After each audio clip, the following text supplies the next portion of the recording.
اچھا، lecture number 140 میں ہم بیان کر رہے تھے حضرت جویریہ رضی اللہ تعالی عنہا یہ غزوہ بنو مستلق میں قیدی ہو کر آئیں اور ام المومنین کا ان کو شرف حاصل ہوا۔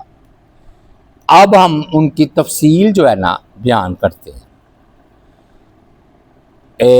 سیدنا جویریہ رضی اللہ تعالی عنہ کی پہلی شادی ان کے چاچا زاد مصافح بن صفوان سے ہوئی تھی، چاچے کا بیٹا تھا۔ یہ نوجوان غزوہ بنو مستلق کے دوران کفر کی حالت میں مسلمانوں کے ہاتھوں مارا گیا۔ جویریہ مسلمانوں کی قید میں آئی۔ رسول اللہ صلی اللہ علیہ وآلہ وسلم نے جب یہ تقسیم کی نا لونڈیاں، یہ وقت کے خلیفہ کے اختیار میں ہوتا ہے کہ کس کو کیا دینا ہے، تو ثابت بن قیس کہتے ہیں ان کا چاچا زید، ان کے حصے میں جویریہ آئی رضی اللہ تعالی عنہ، ثابت بن قیس کے۔ اب جویریہ رضی اللہ تعالی عنہ کو پے در پے کئی غم لاحق ہوئے، مگر بنو مستلق کی شکست کا غم، اپنی قوم کے قیدی ہونے کا غم، اپنے خامند کے مارے جانے کا غم، پھر سردار کی بیٹی تھی اور لونڈی بن گئی اس کا غم، اور ان کی طبیعت نہیں چاہ رہی تھی کہ میں لونڈی بنوں، عمر بھی زیادہ نہیں تھی، دوسری یہ کہ کوئی وہ عام خاتون نہیں تھی، ایک سردار کی بیٹی تھی اور بڑے ناز و نخرے میں وہ پلی تھی۔ اب غلامی کی زندگی بسر کرنا ان کے لیے سہانے روح بن گیا۔ وہ ثابت بن قیس صحابی تھے، ان کے حصے میں آئی، لیکن انہوں نے فیصلہ کیا کہ میں غلامی ہرگز قبول نہیں کروں گی، لونڈی بن کر نہیں رہوں گی۔ تو انہوں نے اپنے مالک یعنی کہ ثابت بن قیس سے مکاتبت کر لی۔ مکاتبت کا مطلب یہ ہوتا ہے کہ مالک سے کو ایک طے شدہ رقم طے کر لی جائے کہ میں آزادی چاہتی ہوں، تم مجھ سے اتنے پیسے لے لو، چاہے وہ قسطوں میں لے لے چاہے یک مشت لے لے۔ چنانچہ انہوں نے نا جب مکاتبت کی تو 360 درہم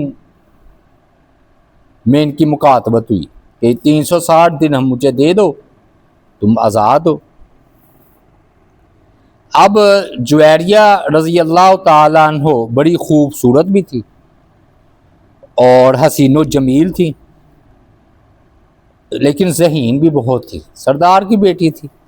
اب انہیں یہ فکر لاحق ہوئی کہ یہ میں نے معاملہ طے تو کر لیا مکاتبت کا، تو اب رقم کہاں سے حاصل کی جائے، لونڈی تھی، تو انہیں کچھ امید تھی کہ میرا باپ بھی کرے گا جو کہ فرار ہو گیا تھا، لیکن انہوں نے کہا پہلے ہی سے مجھے ہی کچھ کرنا پڑے، باپ کا تو پتہ نہیں کہ کہاں چلا گیا۔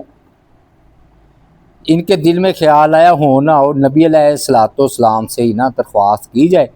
عام ان کا چرچا ہے کہ آپ بڑے رحم دل ہیں، رحمت للعالمین ہیں، کسی جو ہے نا دکھ والے کو دکھ میں نہیں دے سکتے۔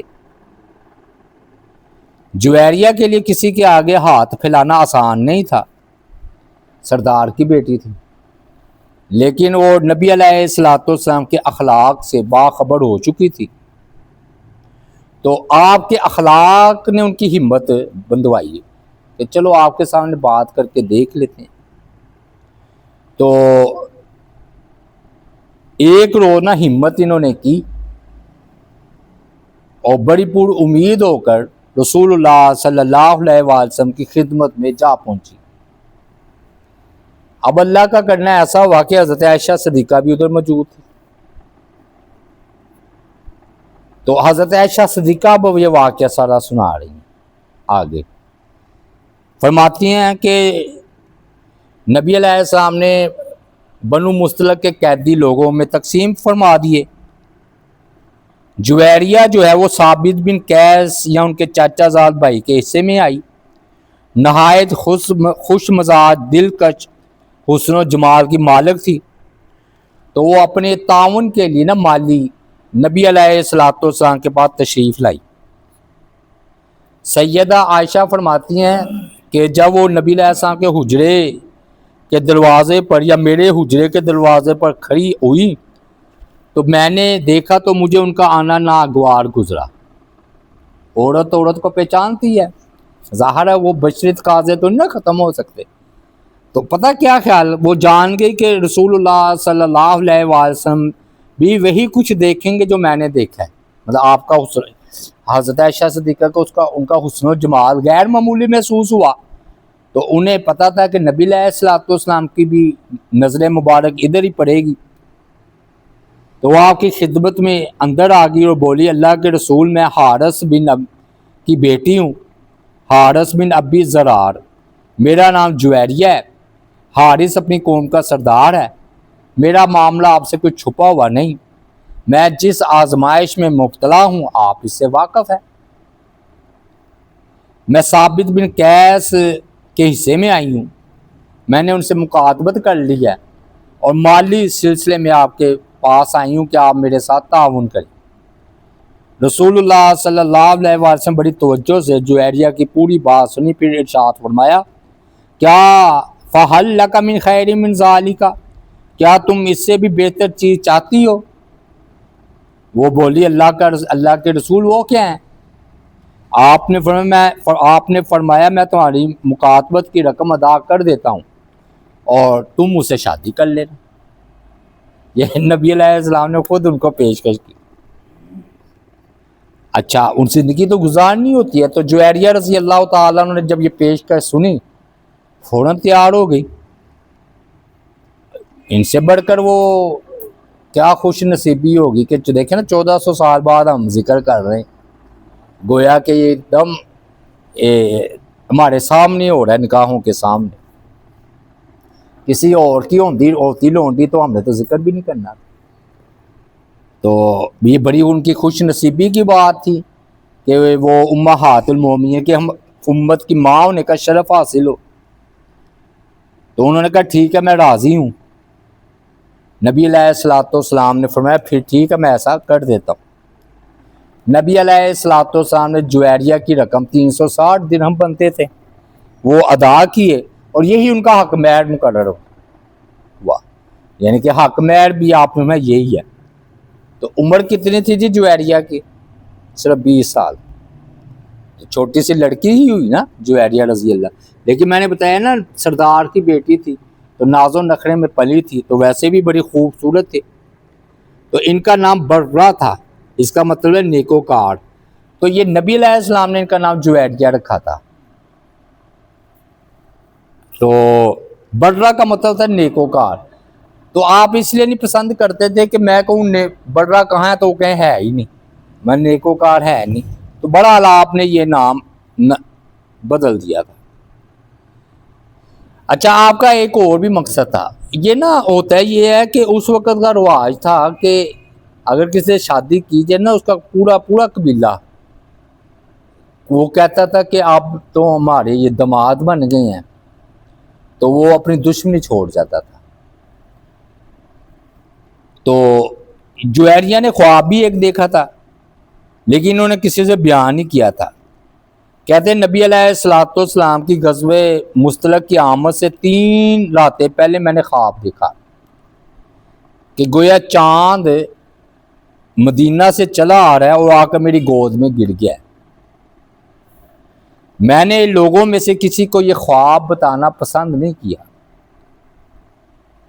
جب مجھے قید کیا گیا تو مجھے امید لگ گئی کہ یہ خواب نبی علیہ السلام کے حق میں میرے متعلق پورا ہوگا۔ وہ ہو گیا جی پورا، شادی ہو گئی، اس سے بڑھ کر اور کیا ہے۔ اور جب لوگوں کو پتہ چلا کہ نبی علیہ السلام نے جویریہ سے شادی کر لی ہے تو انہوں نے، آپ نے نہیں ان کو کہا تھا کچھ، انہوں نے کہا کہ اب کیسے ہو سکتا ہے کہ ہم ان کے سسرال، یعنی کہ نبی علیہ السلام کا سسرال بن گیا نا غزوہ بنو مستلق والے، تو وہ کہنے لگے کہ اب ہم ان کو آزاد کر دیتے ہیں۔ 100 گھرانے والوں نے انہیں آزاد کیا۔ تو فرماتے ہیں کوئی عورت ایسی بابرکت نہیں ہوئی جیسی جویریہ رضی اللہ تعالی عنہا اپنی قوم کے لیے جو ہے نا وہ بابرکت ثابت ہوئی ہیں۔ جویریہ نے اسے حوالے سے کوئی بات نہیں کی نبی علیہ السلام سے کہ بھی آزاد کر دے قیدیوں کو، بلکہ ایک انصاری بلکہ لونڈی آئی ہے نا تو ان کے بارگاہ میں جویریہ کے، اس نے خبر دی کہ آپ کے جتنی قوم والے ہیں نا وہ سب آزاد ہو گئے ہیں، صرف اس وجہ سے کہ نبی علیہ السلام نے آپ سے شادی کی ہے۔ تو انہوں کو بڑی خوشی ہوئی، انہوں نے اللہ تعالیٰ کا شکر ادا کیا۔ پھر اب نا حارث ان کا والد صاحب، انہوں نے بھی اسلام کو قبول کر لیا۔ ان کا واقعہ بھی بڑا دلچسپ ہے۔ ہوا یہ کہ حارث کو رہ کر یہ احساس ستا رہا تھا کہ ان کی بیٹی مسلمانوں کی قید میں ہے۔ وہ سوچ رہا تھا کہ کسی طرح سے رہا کرایا جائے۔ اس نے نا اپنی بیٹی کے فدیے کے لیے بندوبست کیا اور مدینہ کی طرف چل دیا۔ جب وہ وادی عقیق میں پہنچا تو اس نے اپنے اونٹوں پر نظر ڈالی جو فدیے کے طور پر اس نے دینے تھے۔ تو ان میں سے اس کو نا 2 اونٹ بڑے اچھے لگے۔ اس نے فیصلہ کیا کہ یہ 2 اونٹ میں فدیے کے طور پر نہیں دوں گا، باقی دے دوں گا۔ اس نے نا ان 2 اونٹوں کو نا وادی عقیق میں کہیں چھپا دیا۔ پھر وہ دوسرے اونٹ لے کر نبی اکرم صلی اللہ علیہ وآلہ وسلم کی خدمت میں حاضر ہوا اور بولا آپ نے میری بیٹی کو اپنی قید میں رکھا ہوا ہے، یہ اس کا فدیہ حاضر ہے، آپ اسے قبول فرمائے اور میری بیٹی کو رہا کر دیں۔ اس کی یہ بات سن کر رسول اللہ صلی اللہ علیہ وآلہ وسلم نے فرمایا وہ 2 اونٹ کہاں ہیں جو تم نے وادی عقیق میں فلاں جگہ پر چھپا دیے؟ اب وہ چونک پڑا۔ میں نے بتایا نا یہ بعض لوگ افراط و تفرید کا شکار ہے، کہتے ہیں جی غیب کا تو بالکل آپ نے پتہ ہی نہیں۔ ہم یہ کہتے ہیں جو اللہ تعالیٰ کی طرف سے وحی آئے غیب کی خبر وہ آپ کو پتہ چل جاتی ہے۔ اب اللہ نے بتا دیا نا کہ اس نے یہ کیا کہ 2 اچھے اونٹ ادھر چھپا کر آیا وادی عقیق میں، تو وہ چونک پڑا۔ اس نے کہا کہ میں اس بات کی گواہی دیتا ہوں کہ اللہ کے سوا کوئی معبود نہیں اور آپ اللہ کے سچے رسول ہیں، کیونکہ یہ تو میں نے اپنے کسی کو بھی نہیں بتایا کہ 2 اونٹ میں ادھر چھپا کر آیا ہوں، آپ کو کیسے پتہ چل گیا؟ تو آپ نے نا نبی علیہ السلام نے خلاف توقع سب قیدیوں کے ساتھ ان کے ساتھ بڑا نرم رویہ رکھا۔ تو حارث بھی ایمان قبول انہوں نے کر لیا اور لوگ بھی رسول اللہ صلی اللہ علیہ وآلہ وسلم کے اخلاق سے متاثر ہو کر مسلمان ہو گئے۔ تو یوں بنو مستلق والے صحابی بن گئے سارے کے سارے، بلکہ جہاد میں بھی انہوں نے عملی طور پر حصہ لیا۔ تو نبی علیہ السلام نے ان کے سارے قیدی جب وہ صحابی جو بن گئے تو اب قید رکھنا تو ممکن نہیں تھا، ختم ہو گئی بات، تو پھر سارے قیدی آزاد ہو گئے۔ اب ایک اور دلچسپ واقعہ ہے ان کے حوالے سے۔ حارث کہتے ہیں میں نے نبی علیہ السلام کی خدمت میں حاضر ہوا، آپ نے مجھے اسلام کی دعوت دی، میں نے اسلام قبول کر لیا۔ تو آپ نے مجھے کہا کہ زکوٰۃ بھی اپنی قوم سے لے کر مدینہ بھیجنی ہوگی۔ میں نے اس بات کو بھی قبول کر لیا کہ میں اپنی قوم کو زکوٰۃ کی اور اسلام کی دعوت دوں گا، اور جب آپ کا قاصد آئے گا میرے پاس تو جو میں نے جمع کی ہوگی نا زکوٰۃ تو وہ میں واپس آپ کے قاصد کو دے دیا کروں گا تاکہ وہ آپ تک پہنچا دے۔ تو ٹائم آپ فلاں ٹائم ہے، اس ٹائم آپ اپنا زکوٰۃ لینے کے لیے اپنا قاصد جو ہے نا بھیج دیا کیجیے۔ اس کے بعد حارث نے لوگوں سے زکوٰۃ وصول کی۔ زکوٰۃ وصول کرنے کے بعد ایک وہ جو ہے نا جو ٹائم طے تھا نا کہ آپ کا قاصد آئے گا وہ نہ آیا، تو انہوں نے سوچا کہ اور مصروفیات کی وجہ سے آپ بھول گئے ہوں گے، تو چلو میں ہی جو ہے نا زکوٰۃ لے کر نبی علیہ الصلوۃ والسلام کی خدمت میں خود ہی پہنچ جاتا ہوں، اور وہ انہوں نے یہ سمجھا کہ یہاں تو نبی علیہ الصلوۃ والسلام ناراض ہو گئے مجھ سے، قاصد روک لیا یا بھول گئے۔ دوسری طرف آپ بھولے نہیں تھے، آپ نے نا ولید بن عقبہ بن ابی محیط کو حارث کی طرف روانہ فرمایا تاکہ وہ ان سے جمع شدہ زکوٰۃ کا مال لے آئے۔ جب ولید رضی اللہ تعالیٰ عنہ روانہ ہوئے تو رستے ہی میں کسی خوف زدہ ہو کر وہاں سے واپس آ گئے۔ مختلف روایات ہیں، انہوں نے دیکھا کہ وہ آ رہے ہیں تو انہوں نے سمجھا مجھ پر حملہ کریں گے، تو انہوں نے کوئی تحقیق نہیں کی بلکہ ڈر کے مارے واپس آ گئے اور نبی علیہ الصلوۃ والسلام کی خدمت میں یہ عرض کر دیا کہ حارث نے زکوٰۃ دینے سے انکار کر دیا ہے اور مجھے قتل کرنے کی کوشش بھی کی ہے۔ یہ سن کر نبی علیہ الصلوۃ والسلام نے اپنا فوج کا دستہ مقرر کیا اور یہ حارث کی طرف روانہ ہوا۔ تو ادھر حارث بھی اپنے ساتھیوں کے ساتھ آ رہے تھے۔ راستے میں جب وہ قریب پہنچے تو ان کا آمنا سامنا ہو گیا، جو نبی علیہ السلام نے دستہ نہیں بھیجا تھا ان کا اور ان کا آمنا سامنا ہو گیا۔ تو وہ لوگ کہنے لگے یہ تو حارث ہے۔ جب وہ قریب پہنچے تو حارث رضی اللہ تعالیٰ عنہ نے ان سے پوچھا تمہیں کس کی طرف بھیجا گیا ہے؟ وہ بولے تمہاری طرف۔ تو حارث نے پوچھا وہ کیوں؟ انہوں نے کہا رسول اللہ صلی اللہ علیہ وآلہ وسلم نے ولید بن عقبہ کو تمہاری طرف روانہ کیا، تم نے زکوٰۃ سے انکار کر دیا اور انہیں قتل بھی کرنا چاہا ہے۔ تو حارث بولے اس ذات کی قسم جس نے محمد صلی اللہ علیہ وآلہ وسلم کو حق کے ساتھ بھیجا ہے، ایسا نہیں ہوا، میں نے تو اسے دیکھا ہی نہیں، نہ ہی وہ میرے پاس آئے۔ پھر جب حارث نبی علیہ الصلوۃ والسلام کی خدمت میں حاضر ہوئے تو آپ نے پوچھا تم نے زکوٰۃ دینے سے انکار کر دیا اور میرے قاصد کو قتل کر دیا ہے کرنا چاہا؟ تو حارث نے عرض کیا نہیں، اللہ کی قسم ایسی بات نہیں ہے، میں نے تو دیکھا ہی نہیں، نہ وہ میرے پاس آیا، میں تو آپ صلی اللہ علیہ وسلم کی خدمت میں اس لیے آیا ہوں کہ آپ مجھے آپ کے قاصد کے نہ پہنچنے پر تشویش ہوئی۔ تو اس موقع پر اللہ تعالیٰ نے یہ آیات نازل فرمائی یا ایھا الذین آمنوا ان جاءکم فاسق بنبأ فتبینوا، اے ایمان والو اگر کوئی فاسق تمہارے پاس کوئی خبر لائے تو تم تحقیق جو ہے وہ کر لیا کرو۔ یہی اصول حدیث کی بنیاد ہے۔ جب بھی بڑا اہم سبق ہے، دیکھیں نا اگر کوئی آپ کے آ کر کوئی بات کرتا ہے تو آپ کو چاہیے کہ پہلے اس کی تصدیق کرے، ایسا نہ ہو کہ یک طرفہ بات سن کر آپ اس پر کوئی ایسا قدم اٹھا لے بعد میں آپ کو ندامت ہو۔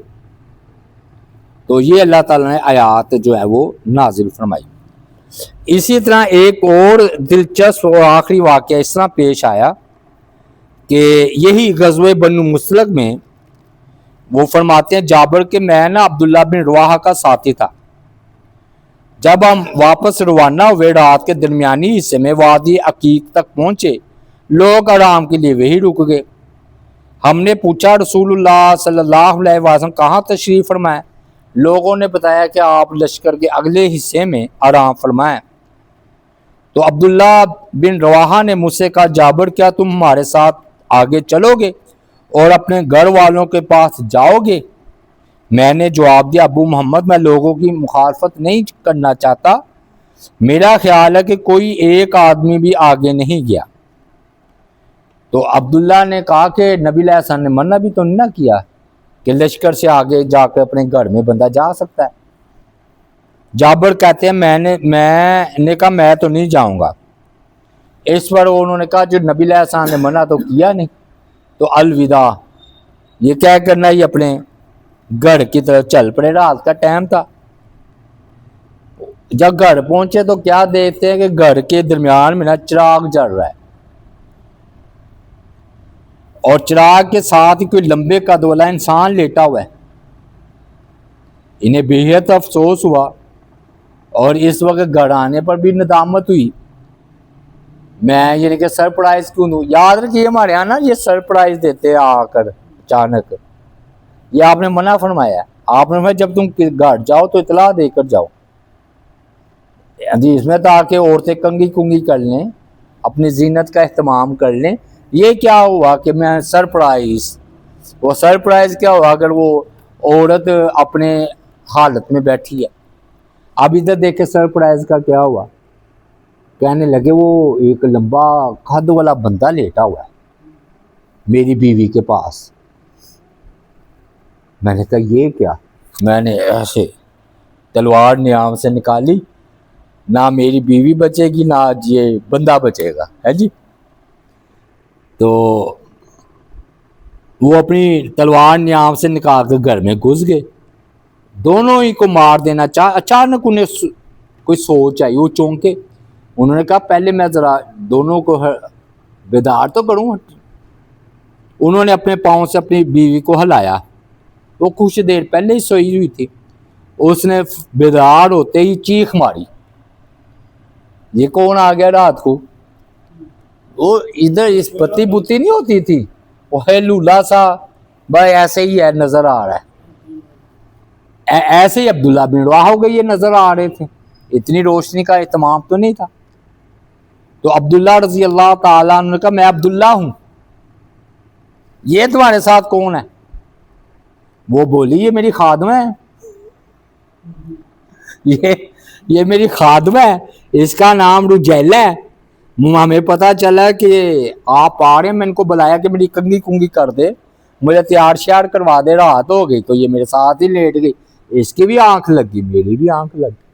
لو سن لو. اب یہ یعنی کہ اسلام کہتا ہے غور و فکر، تحمل، بردباری سے کوئی فائدہ. اب دیکھیں نا یہ آؤ دیکھنے رہتا ہو دم دم، تو بعد میں ان کو دکھ ہو رہا تھا. تو انہوں نے کہا کہ میں نے آپ کے لیے میں نے تو اسے اپنی کنگھی کروانے کے لیے بلوایا تھا. عورتیں ہوتی نا، عورتوں کی کنگھی کنگھی کر دیتی ہیں، اور یہ رات کو میرے پاس ہی سو گئی. عبداللہ بن رواحہ نے رات گزاری، صبح ہوئی تو اب سوچنے لگے کہ واقعی نبی علیہ السلام نے تو ٹھیک کہا تھا کہ رات کو بغیر اطلاع دیے نہیں جانا چاہیے گھر. یہ آپ کی حدیث ہے، یہ حدیث ہے کہ اگر تم نے رات کو جانا ہے نا تو اطلاع دے کر گھر جاؤ. صبح ہوئی تو واپس لشکر کی طرف، لشکر ادھر سے آ رہا تھا تو نبی علیہ الصلوۃ والسلام سے ملاقات ہوئی. اس وقت نا آپ کے پاس ابو بکر بھی تھے، بشیر بن سعد بھی تھے، آپ ان کے نا درمیان چل رہے تھے. تو آپ نے نا بشیر کی طرف متوجہ ہو کے فرمایا اے بشیر. وہ بولے میں حاضر ہوں. فرمایا یہ عبداللہ کا چہرہ نہیں تم دیکھ رہے؟ آپ مسکرا رہے تھے. فرمایا ان کا یہ چہرہ نہیں دیکھ رہے؟ انہوں نے کہا، کہتے انہیں اپنے گھر والوں کے پاس رات کے وقت جانا اچھا نہیں لگا.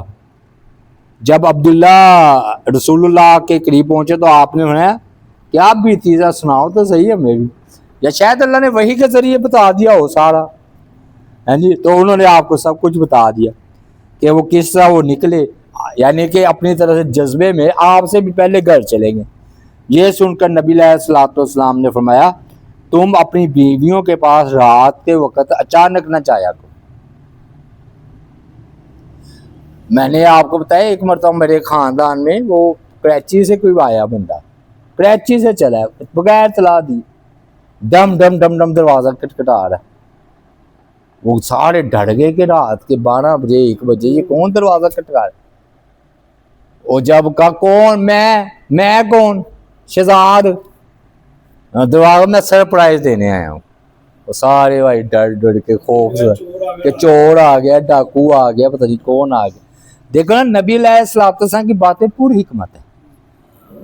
تو آپ نے تو فرمایا کہ واقعی عورت بعض کا ایسی حالت میں بیٹھی ہوتی ہے کہ وہ خاوند کے سامنے ایسی حالت میں جانے ہی نہیں چاہتی، وہ تو اپنی زینت کا اہتمام کرنا چاہتی. اب یہ دیکھیں یہ اچانک ان پر حملہ کر دیتے، بعد میں پتہ چلتا خاتمہ بھی قتل ہو گئی، بیوی بھی قتل ہو گئی.